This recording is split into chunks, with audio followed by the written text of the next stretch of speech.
নিয়েছি চিংড়ি মাছ। এই যে চিংড়ি মাছে এবার পেঁয়াজ, আদা, রসুন আর টমেটো বাটাটা দিয়ে দেবো। আমি এখানে 2টো পেঁয়াজ, 1টা টমেটো আর আদা 1 টুকরো আর একটা ছোট রসুনের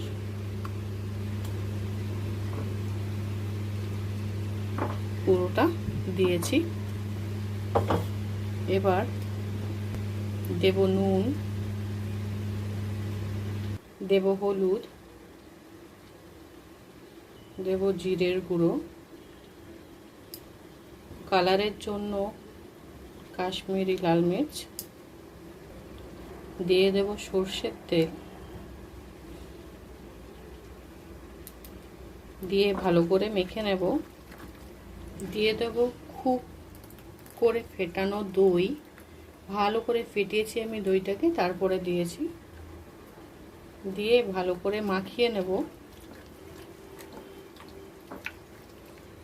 মাখিয়ে আধ ঘন্টার মতন ছেড়ে দেব। কড়াইতে তেল দেব অল্প করে, যেতে আগে তেল দিয়েছি।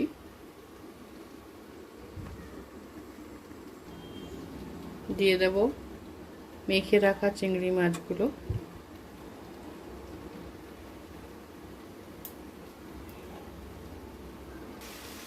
দিয়ে একটু নাড়িয়ে নেব।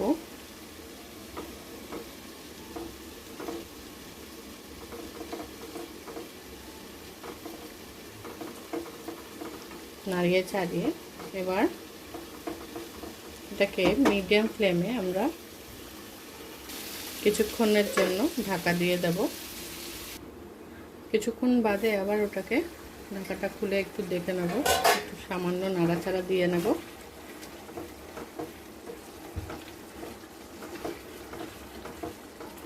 এটা হতে এখনো দেরি আছে। আবার একটু ঢাকা দেব।